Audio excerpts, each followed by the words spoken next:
This is a production of WKNO Memphis. Production funding for this program is made possible in part by the WKNO Production Fund, the WKNO Endowment Fund, and by viewers like you. Thank you.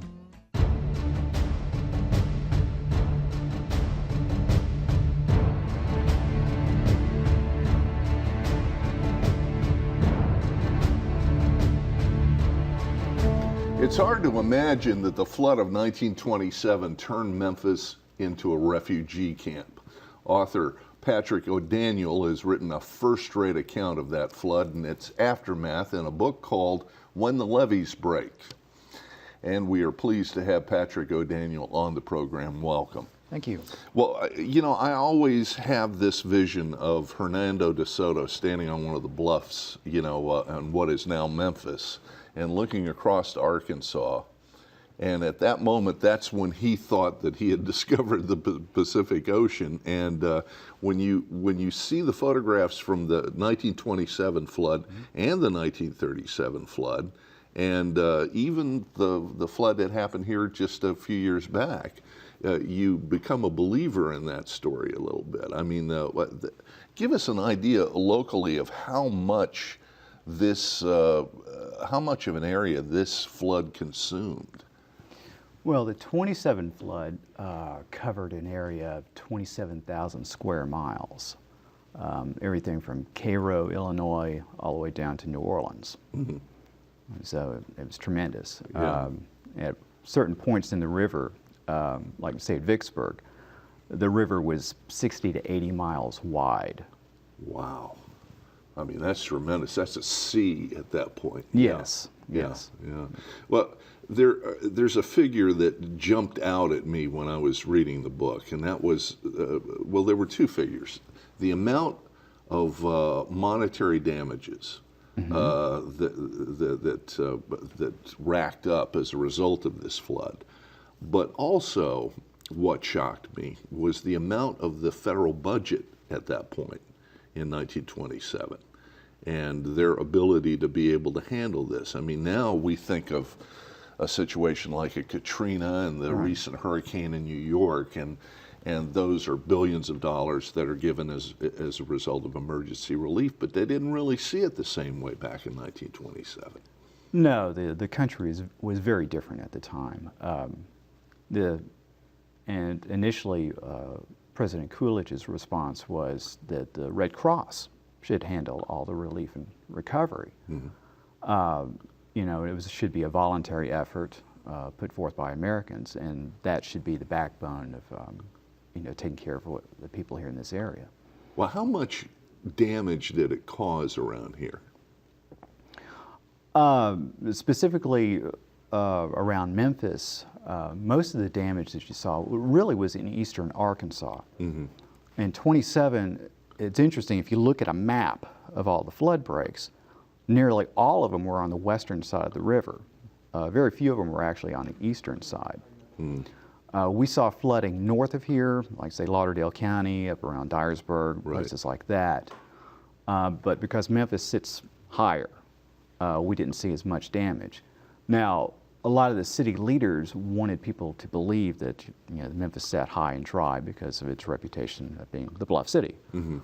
And they didn't want any sort of any flood to tarnish the image of the city, especially since they were trying to draw new businesses in. Mm-hmm. But the city, actually, there were parts of the city that did flood.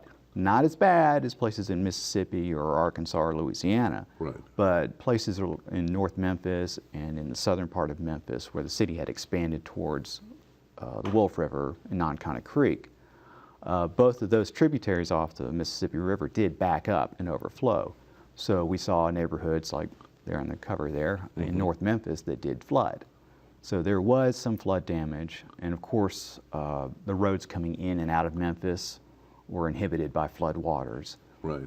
So we had it like building up around us. and sneaking in different places.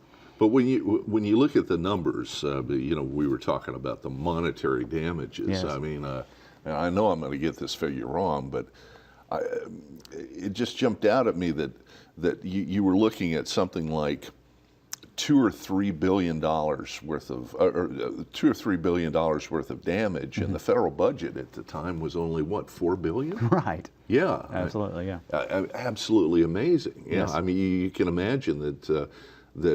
Yeah, I mean, it's not like today at all. So he decided he was going to have volunteer organizations basically handle the work. And when I say he, I mean Calvin Coolidge at the point. That was his intention. He wanted the Red Cross to handle, the relief to all the flood victims and to carry the load for that. Of course, it became obvious fairly quickly that it became obvious to everybody but Coolidge that that wasn't going to be enough at all. After the big flood breaks, after the April 15th, the Good Friday floods, within about 5 days or so, Coolidge had sent Herbert Hoover, who was the Secretary of Commerce at the time. And it's interesting the fact that Herbert Hoover seems to have the legacy of the Great Depression. Yes. That's how we remember him. But the perception of Hoover in 1927 was a lot different. He was kind of like a knight in shining armor in a way. Indeed. Hoover was an engineer, and that was a profession that was really coming into the spotlight at that time in the early 20th century. He started his career in Australia. He was in China during the Boxer Rebellion. He led relief efforts in Europe at the end of World War I and immediately after World War I. He helped get supplies into Russia during a famine there. So he had a lot of experience. He really was a perfect person to lead the relief operations here. What were some of the things that Hoover recommended to Calvin Coolidge? Well, Hoover and just about everybody else wanted Congress called back into session and wanted federal funds to come in and help with the relief efforts. And Coolidge just dug his heels in and said no, he wasn't going to do it. Really? So where did that leave Hoover at the point? I mean, you would assume that if the president is asking you to go out there, you're going to get the support of the president when you come back with recommendations. Right. Of course, you have to keep in mind this is America before the Depression. I mean, it was a very different country. And Hoover, of course, once he got here, he sort of saw how bad it really was. And but what Hoover did was he worked within the confines that he had. Hoover was a big believer in volunteerism. So he called on people to volunteer, not only to give donations, but he called on businessmen to gather together and make loans available to farmers after the flood had passed in order so that they could get back on their feet again. And that's that was the way that Hoover wanted to approach it. But again, he saw how bad it was, and he did appeal to Coolidge to call Congress into session. Well, as you pointed out to me, that there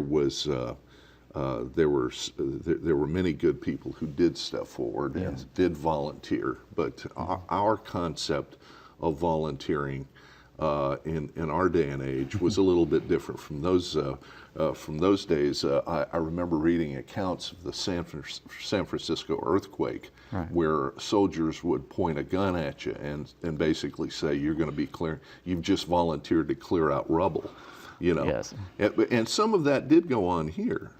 Yes, it's interesting. We saw. When you look at this disaster, they were both extremes. There was a great deal of volunteerism on the part of Memphians and Americans in general. People jumped in to help out wherever they could. Then on the other side, you see places in Mississippi, like around Greenville, that whole Delta area that was flooded there, where people were being evacuated, but only some people were being evacuated. White women and children were evacuated first. All African Americans were pretty much left there. They were confined to Red Cross camps, which were basically concentration camps under armed guard. And these people were forced to work on levees, unload supply ships coming in. and they had no choice in the matter. So these were the people that were at gunpoint being forced to work. There was something that was interesting that we talked about before the program about the levees at the time. There was hijinks around the levees at various points in history. Yes. And it was a different kind of view, and that there was suspicion that maybe it might be in someone's interest to blow the levees on one side to divert the water so it wouldn't go into somebody's property. Yes. And expand on that a little bit more. You were talking about the troops that got involved at various points. Right. There was,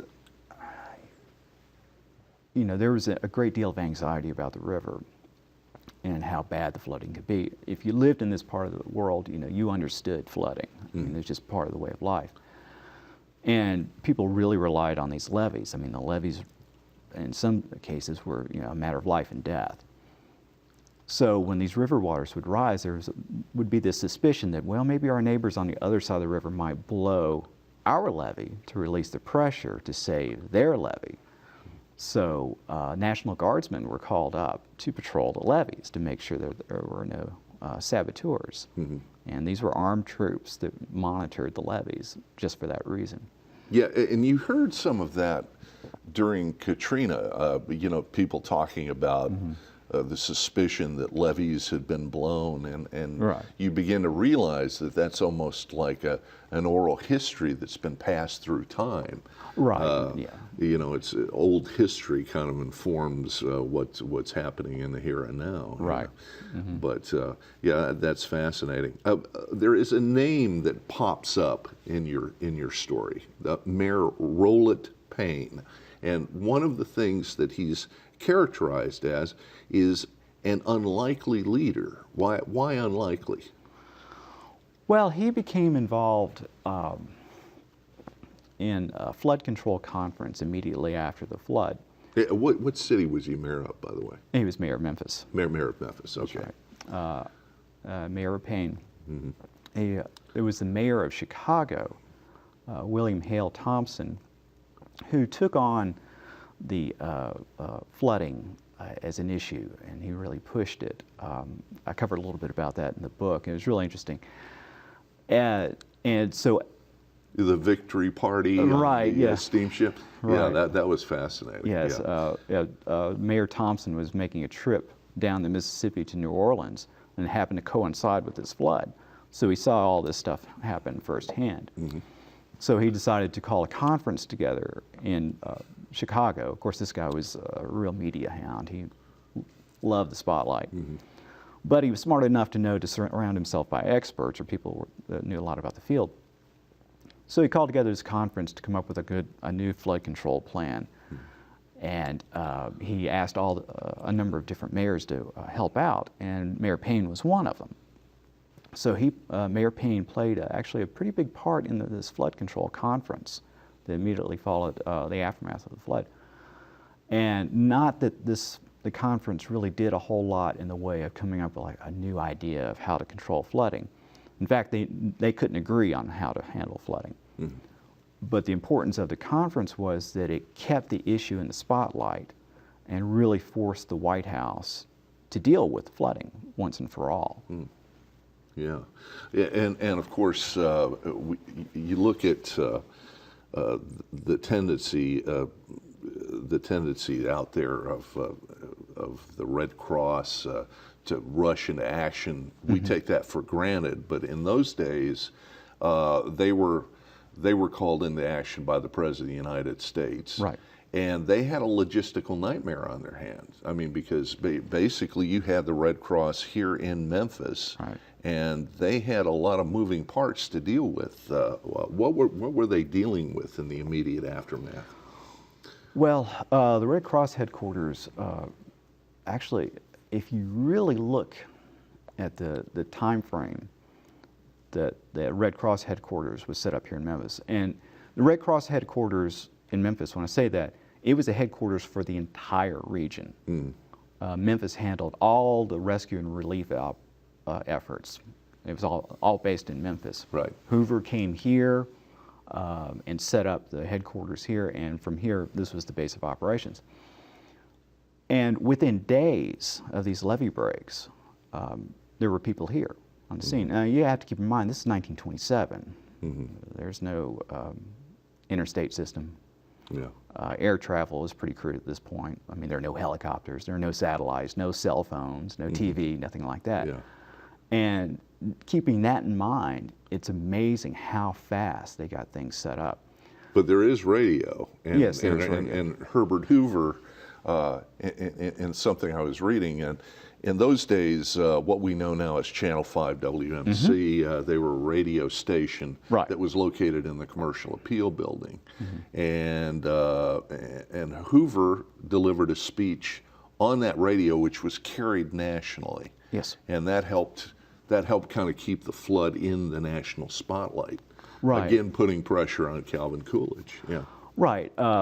Hoover made an appeal to the American public from WMC to contribute to the Red Cross in order to raise money. And at the time, that was one of the first national broadcasts. I think there may be one, maybe two others like that before. So that this was new to happen. And Hoover called and asked the Americans to volunteer and give money.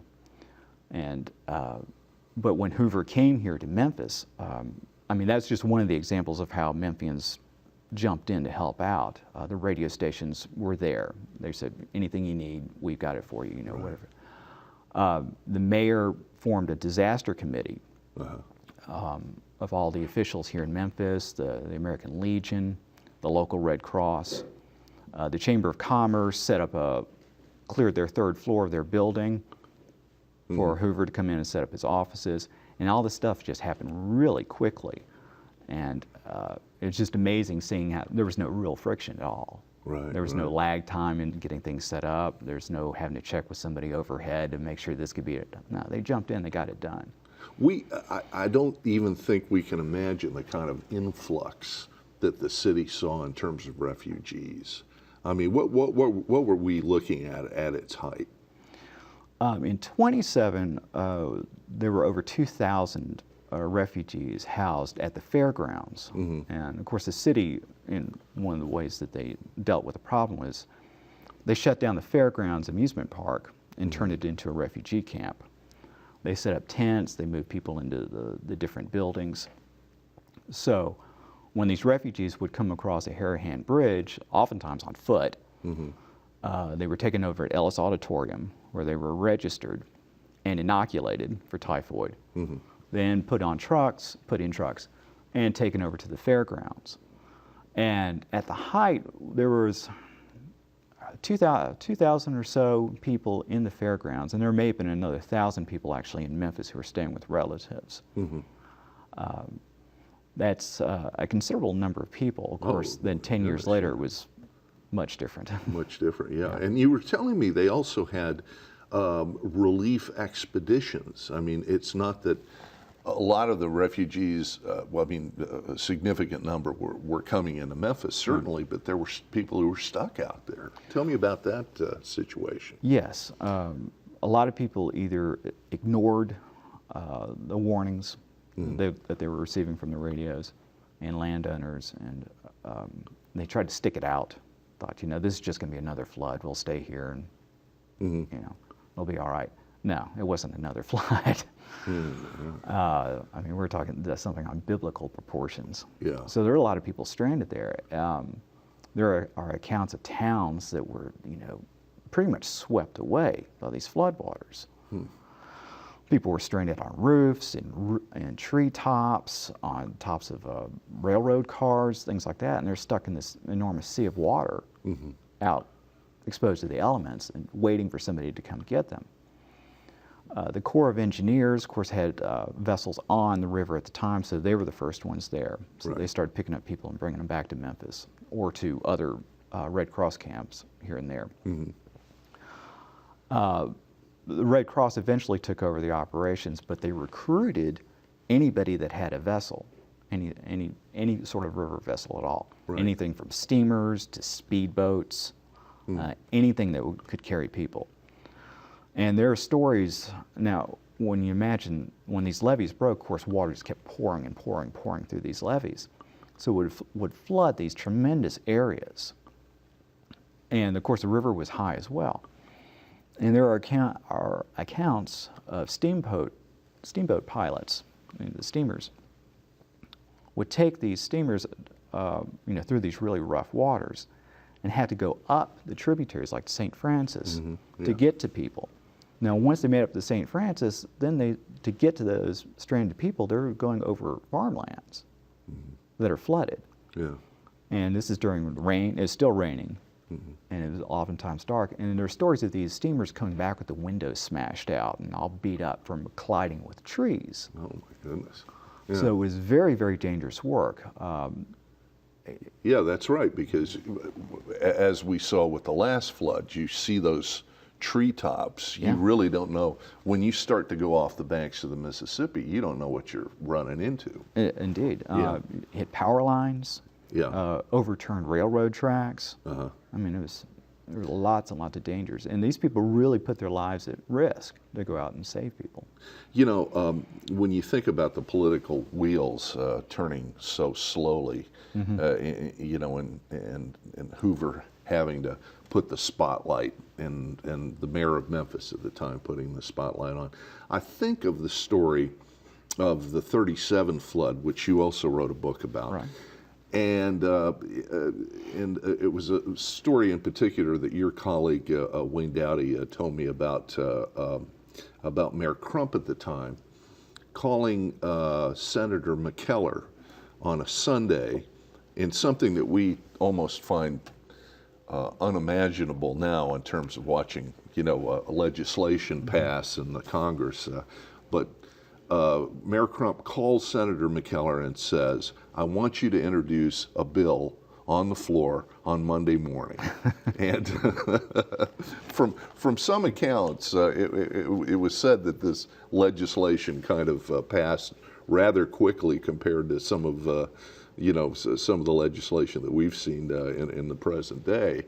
But was that lesson partly learned from 27, from Crump having seen all this, the slowness in which it took to react to this situation?